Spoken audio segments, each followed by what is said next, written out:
Hello नमस्कार, मैं doctor Surendra खंसली ज्योतिष आचार्य ज्योतिष की इस नई श्रृंखला में आप सभी लोगों का स्वागत करता हूं।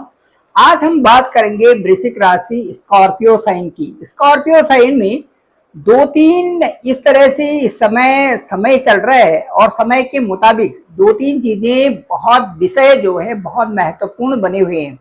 उनमें सबसे मुख्य विषय ये है कि भाई शनि वक्री हो रहे हैं 13 जुलाई से, तो शनि का भी जो है बहुत इस समय जो ये कहना चाहिए कि एक वाइड रूप से चारों तरफ के शनि वक्री हो रहे हैं पंचम भाव में। इसके साथ साथ में ये जो चर्चाओं का बहुत गरमाया हुआ है इस समय वो ये है कि जो दसम स्थान है, दसम स्थान में मंगल और केतु हैं और मंगल और केतु का षडाष्टक योग मंगल का है शनि के साथ में। ये भी बहुत ज्यादा इस समय चर्चा का विषय बना हुआ है। इसके साथ साथ में एक और चीज जो महत्वपूर्ण और सिग्निफिकेंट है वो है कि इस वृश्चिक राशि में जो स्कॉर्पियो जो जोडाइक साइन है इसमें इस समय मालव्य योग बन रहा है। अब मालव्य योग क्या होता है ये मैं आपको बताना चाहता हूं कि जब शुक्र 1, 4, 7, 10 कुंडली के इन हाउसेस में अपने ही घर में होता है तो वहां पर मालव्य योग बनता है।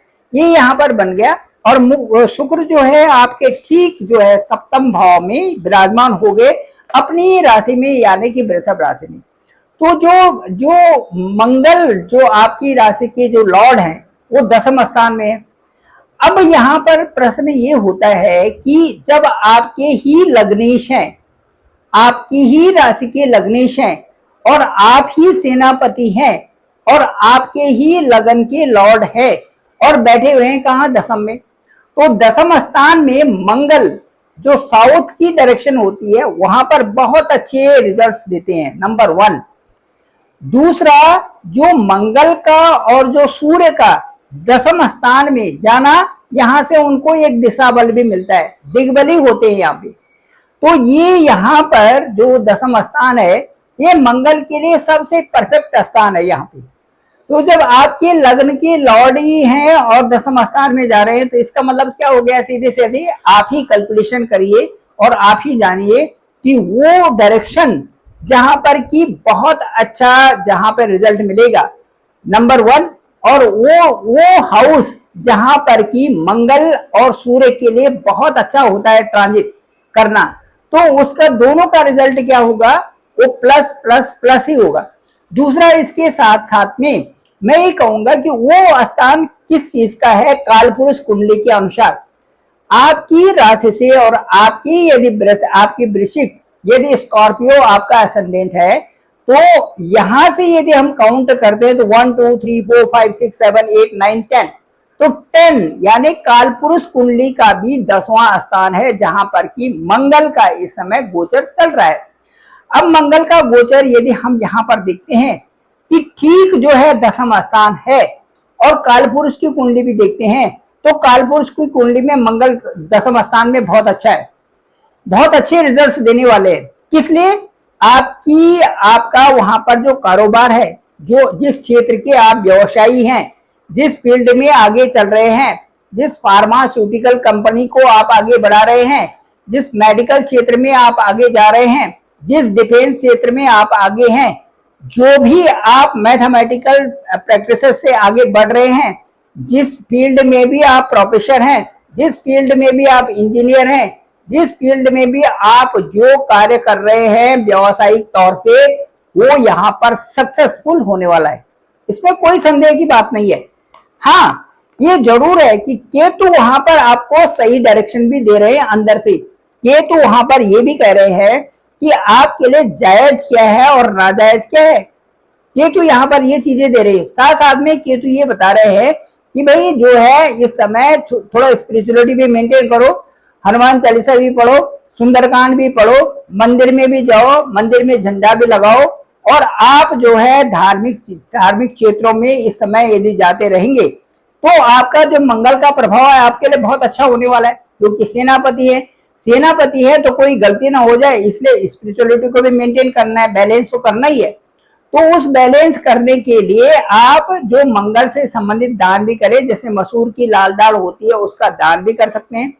साथ साथ में मंगल से संबंधित जो मंत्र है वो उसका भी उच्चारण कर सकते हैं। किसी भी एक नाम का जप करें, आप किसी भी धर्म में हो, किसी भी एक नाम का जप करते रहें।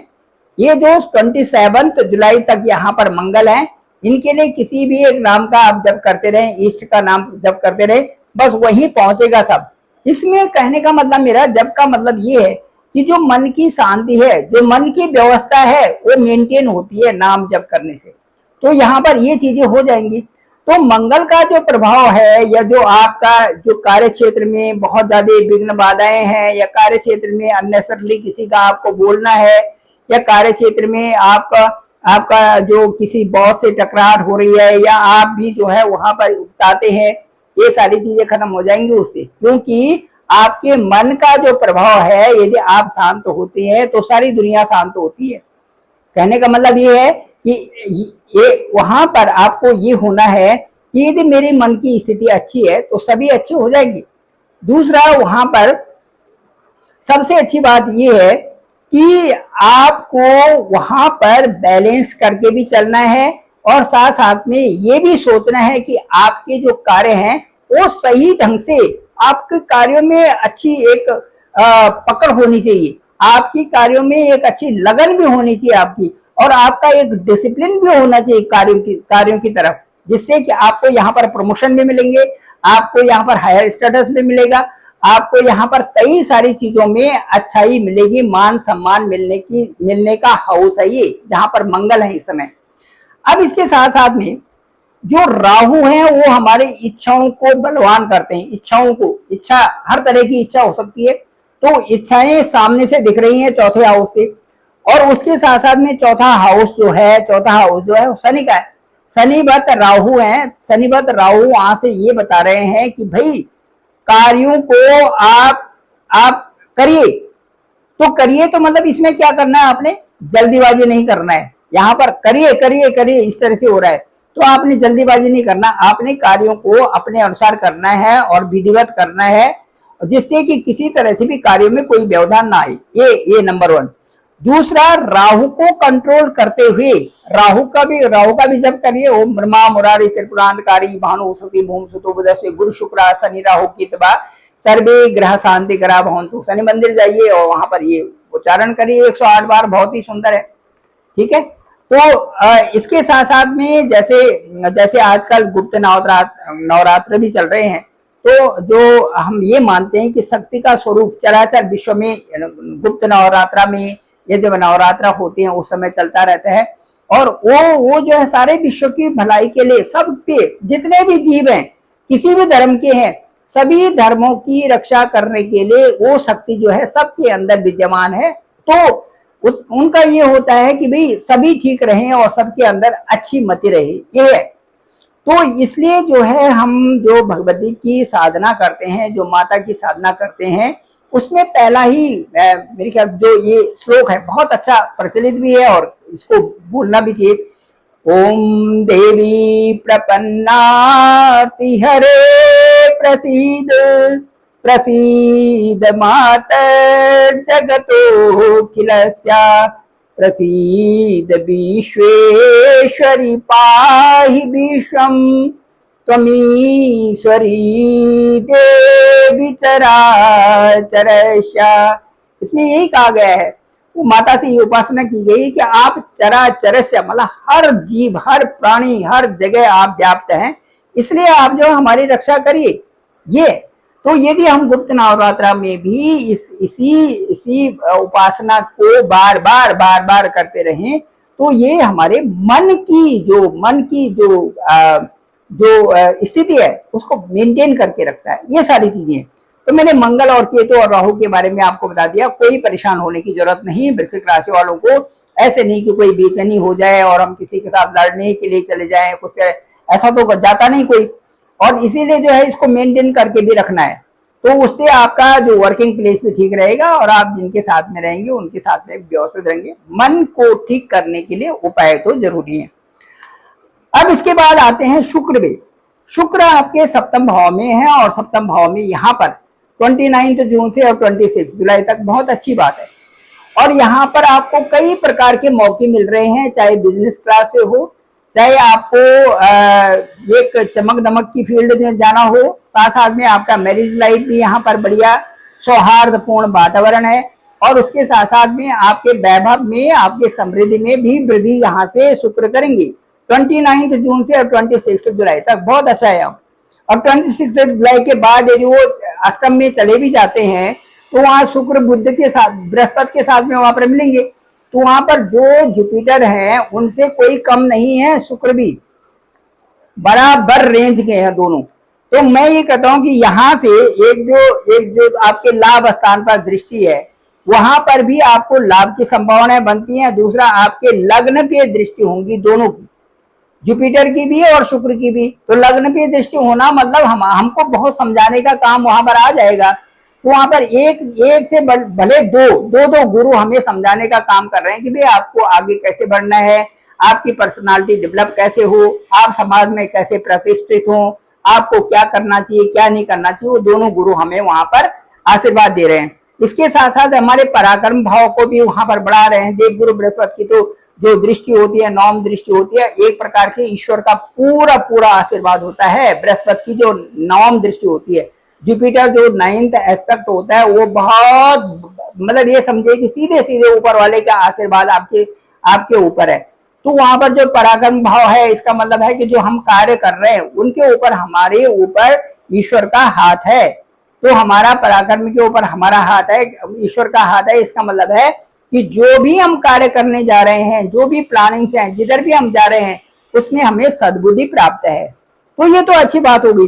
दूसरा, हाँ, शनि आपके जो है पंचम स्थान में है, तो पंचम स्थान में तो संतान से संबंधित है। वहां पर जो आपकी प्लानिंग्स हैं, जो आपकी स्कीम से लंबित पड़ी हुई है, उनके तरफ तो ध्यान देना ही है भाई। बच्चों की पढ़ाई लिखाई की तरफ तो ध्यान देना ही पड़ेगा।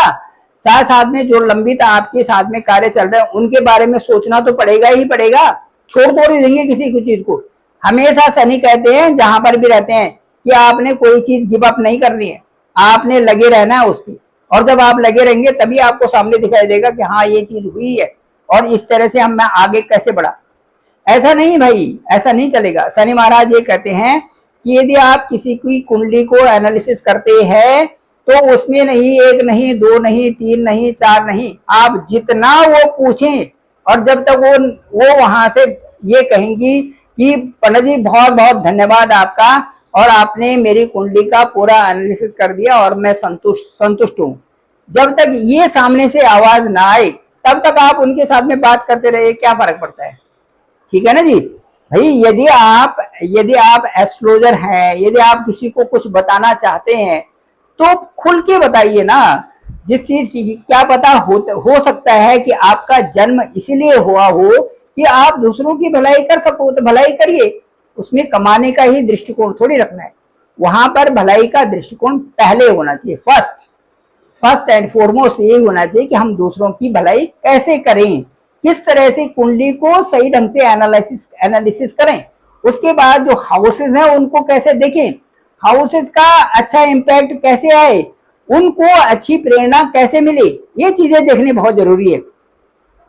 तो जब भी कुंडली में आपका सप्तम या अष्टम में यदि किसी का मंगल और केतु बैठे हुए हैं, अष्टम में बैठे हुए हैं, तो ये हो जाएगा, वो हो जाएगा, अब तो बस गए और फलाना ढिमकाना। मैं ये कहता हूं कि यदि कहीं पर भी है, मंगल भी है, केतु भी है, शनि भी है, राहु भी है, ठीक है, वो हाउसेस के अकॉर्डिंग वहां पर जो ठीक नहीं है, लेकिन दशा अंतरदशा भी तो कोई चीज है भैया। आपके लग्न लॉर्ड भी तो कोई चीज है, आपके लग्नेश भी तो बचाने वाले हैं। अब ये वृश्चिक राशि की बात करें, लग्नेश भी मंगल ही है और दसम हाउस में लग्नेश बैठे हुए हैं, तो हमारा क्या बिगड़ जाएगा।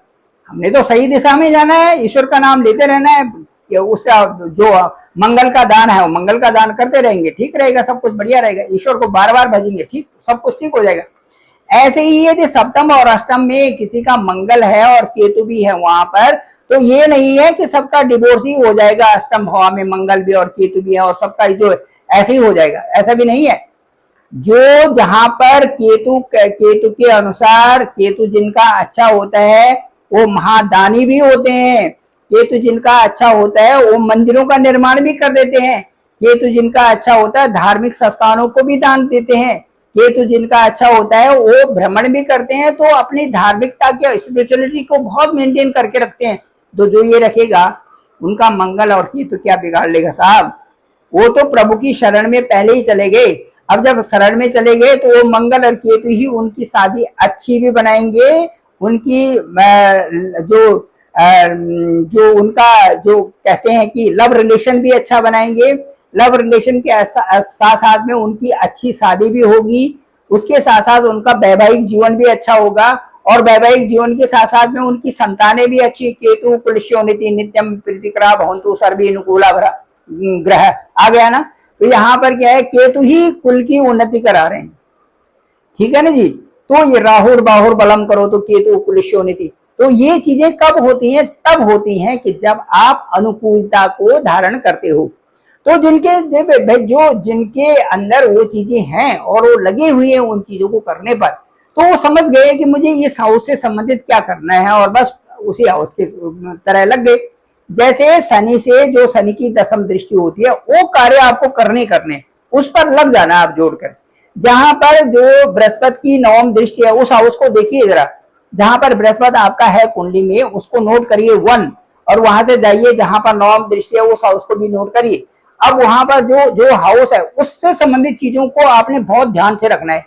ये आपको ये समझिए कि आपका उद्देश्य क्या है दुनिया में आने का, ये आपको बताएंगे कि मेरा उद्देश्य ये है, क्योंकि बृहस्पति से नवम दृष्टि, यहाँ पर मुझे ईश्वरीय आशीर्वाद प्राप्त है, इसलिए मुझे इस हाउस को बहुत अच्छा रखना चाहिए। होता क्या है कि उसके उलट करने लगते लोग, या व्यवहार में वहां से जो वहां पर करना चाहिए वो नहीं करते, तो सारी चीजें गलत हो जाती हैं। वही करना है जो कि हमें ईश्वर ने डायरेक्शन दे रखी है, फॉलो करना है। जो शनि की दशम दृष्टि है, हमें उसको बड़ी ईमानदारी से वहां पर काम करना है, गिव अप नहीं करना है, खूब हार्ड वहां पर मेहनत करनी है। देखिए आप बहुत आगे चले जाएंगे। Thank you very much. मैं डॉक्टर सुरेंद्र खंसली, ज्योतिष आचार्य। डिस्क्रिप्शन पे मेरा नंबर है 9868280191। आप डायरेक्ट मुझे कॉल कर सकते हैं, मैं आपका कॉल पिक करूंगा। साथ साथ में देखेंगे आपके date of birth, place of birth और टाइम के अनुसार देखेंगे कि आपकी कुंडली क्या बनती है, आपके असेंडेंट क्या है, आपके लग्न के लॉर्ड क्या है, आपके शनि कहां पर बैठे हुए हैं, उनका दशम दृष्टि कहां पर है, उसके साथ साथ में आपके बृहस्पति देव, गुरुदेव बृहस्पति कहां पर बैठे हैं, उनकी नवम दृष्टि कहां पर है। इन हाउसेस को मार्क करेंगे। उसके बाद आपको बताएंगे कि आपके जीवन में आने का ये उद्देश्य है और आपने इस उद्देश्य को कैसे मेंटेन करना है। उसके साथ साथ में रेमेडीज भी बताएंगे, और आपकी दशा और महादशा के अनुसार भी उसी तरह से कुंडली को एनालिसिस भी किया जा सकता है। Thank you very much. मेरे इस चैनल को, डॉक्टर सुरेंद्र खंसली नामक इस चैनल को आप लाइक करें, शेयर करें, सब्सक्राइब तो जरूर करें, और सभी लोगों तक भेजें ताकि सबको इसकी जानकारी हो सकती है, हो सके। और मैं आपके साथ में पूरा डिस्कशन करूंगा, फुल्ली डिस्कस विद आपकी कुंडली का, और उसके बाद पूरा जो भी मेरा अनुभव होगा मैं आपके सामने रखूंगा। Thank you very much. आप सभी लोगों का आभार, आप सभी लोगों का धन्यवाद। मेरे इस चैनल को सब्सक्राइब जरूर करें।